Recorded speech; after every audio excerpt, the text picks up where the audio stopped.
This is Hannibal here from thehannibaltv.com with my weekly review of the points I find interesting in Dave Meltzer's Wrestling Observer newsletter. So let me jump into it.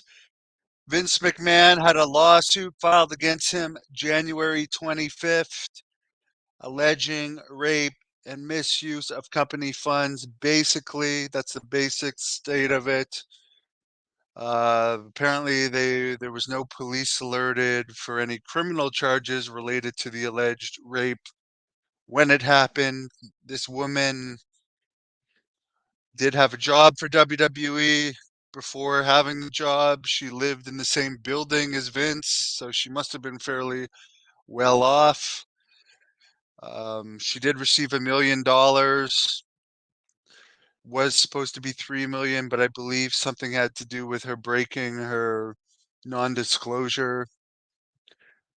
Why she didn't get the other 2 million. So now there's a lawsuit filed against Vince McMahon, WWE, and John Laurinaitis, who apparently Vince and John Laurinaitis had a threesome with her. So that makes you have to all the rumors that Vince and Shawn Michaels may have had something going all those years ago, that Vince might go both ways. There you go. He's having threesome with two men and a girl.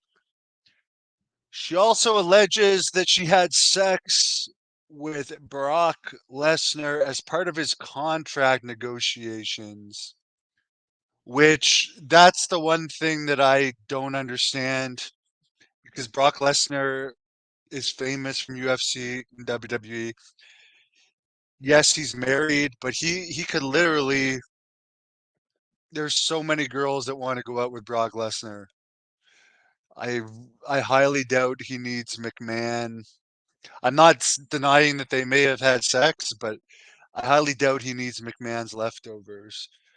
But anyways, I'm not going to go through this. Jack Kilby did more details of it, and there was another podcast on this channel that did more details last night. Basically, it will likely be settled. This will probably not go to court. I guess the big thing to come out of this is, will Vince McMahon keep his job or not on the board of directors? He is still the majority shareholder for WWE, but he doesn't run WWE anymore. Uh, he he works for TKO. I mean, I understand he helped get TKO their Saudi Arabia deal. He works in the background. Maybe you'll just see him less and less. I mean, he just appeared at the New York Stock Exchange with everyone from the company. Maybe they'll just keep him out of the forefront. Again, there's definitely apparently some text messages that this woman has and so forth. And it remains to be seen what will happen, but I would say that's going to be settled just like all the other cases were settled. That's why I guess hers was settled before, but they're putting another version of it out to get more money out of whatever happened. Apparently, The Rock made, according to the Wrestling Observer newsletter, in 2023, 4,000 or 491,000, almost 500,000 in royalties from WWE. And that's without wrestling. That's that's on top of all of his other money. Apparently, as far as Sportsnet in Canada, after this year, they're no longer going to air WWE. It will only air on Netflix. I never got Sports Network, so I'm more likely to actually get Netflix than cable just to watch WWE because I don't watch any TV shows or sports. So it would be cheaper for me to get Netflix and have the movies plus the wrestling content, um, than pay for a cable package of all this stuff that I'm not gonna watch that has commercials for the most part. I don't know what they're gonna do on the commercials for WWE for the Netflix people that pay to not have commercials. Apparently, The Rock, with his new position on the board of directors at TKO, is going to have a lot of influence in WWE. The Peacock deal and the US deal for SmackDown on USA and NXT on CW get over $1 billion per year. So they're still getting over $1 billion for those other properties per year from other companies. So whether it will all eventually switch over to Netflix in the US too, I mean, it remains to be seen when that money or those contract deals run out and what Netflix wants to offer.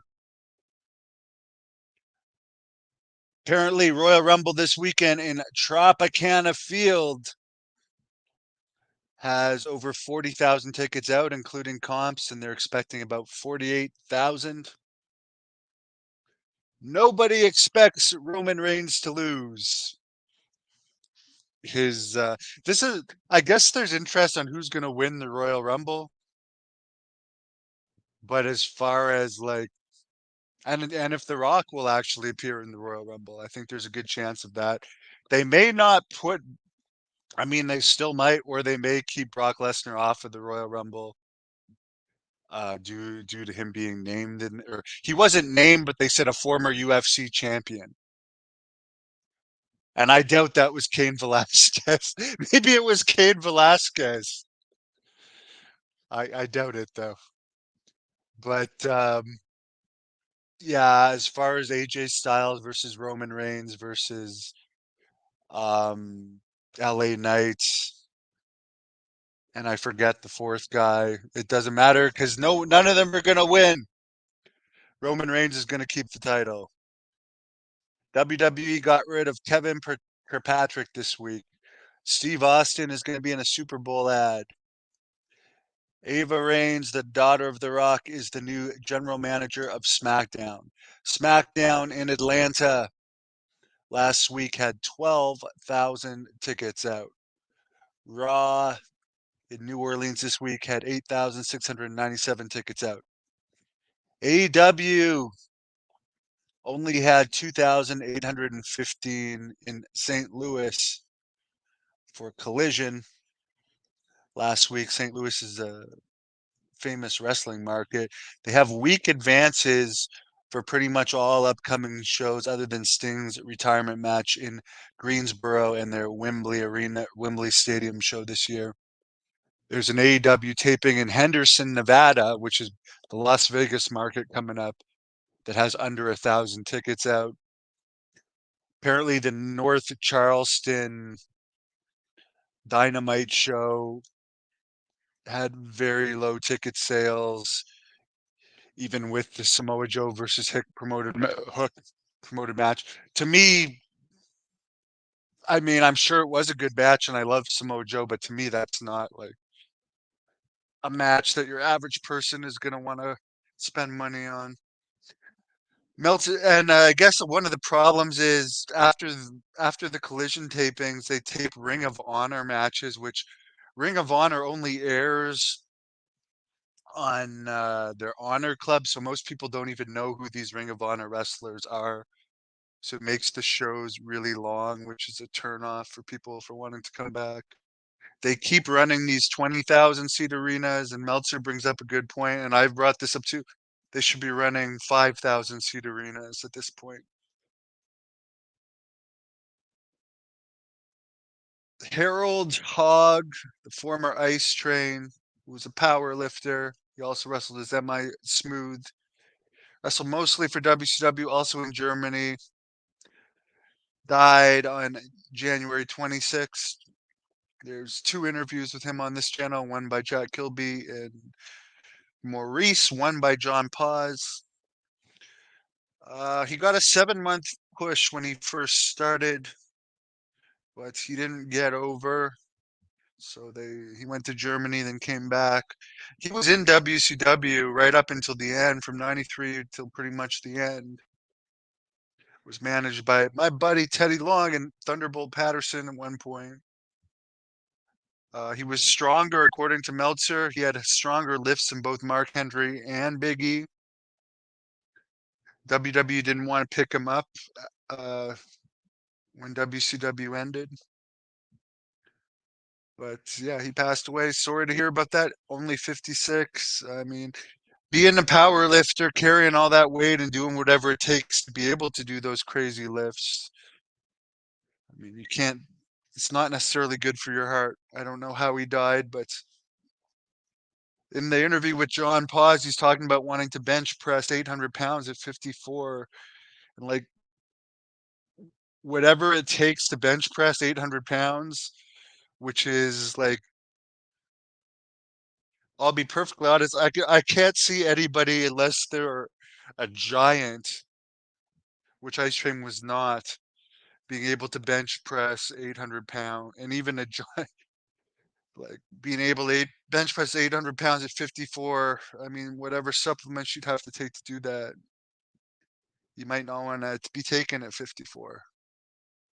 I don't know how I might die tomorrow, so I'm not saying anything, but I'm just saying once you get older, it's probably better to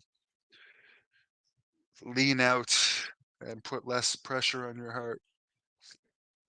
Dolph Ziggler wrestled in Puerto Rico January 20th, losing to 51-year-old Ray Gonzalez. He was advertised as both Dolph Ziggler and Nick Nemeth.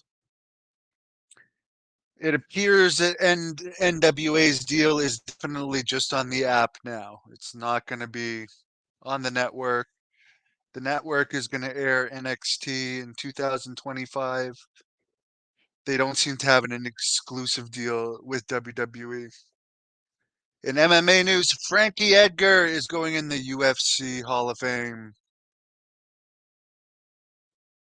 Someone says Zac Efron wins the double R. I don't even know what the double R it means. Oh, Zac Efron beats Roman Reigns, maybe. Roman, I do think that The Rock should beat Roman. I 100% think The Rock should beat Roman if The Rock faces Roman at WrestleMania and at least have a little run with the title. Now that he has all that Roman's only wrestling, he's only booked for 2 shows at this point this year. I don't see why The Rock couldn't become the champion and have like a little run spread out. There is talk that Saudi Arabia is interested in using him. Someone says Randy Orton. Yeah, Randy Orton's the other member in that 4-way. Betrayed by Sin says have a wonderful weekend. You too. Wish everyone a great weekend.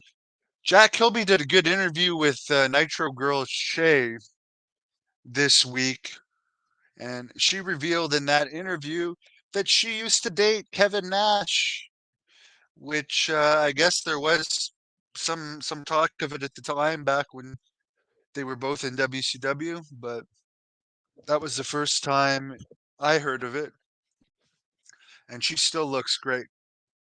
Apparently, Vince McMahon didn't like the Nitro Girls, by the way, which it's probably you know what what's interesting about Vince McMahon is before texts and video pictures and so forth,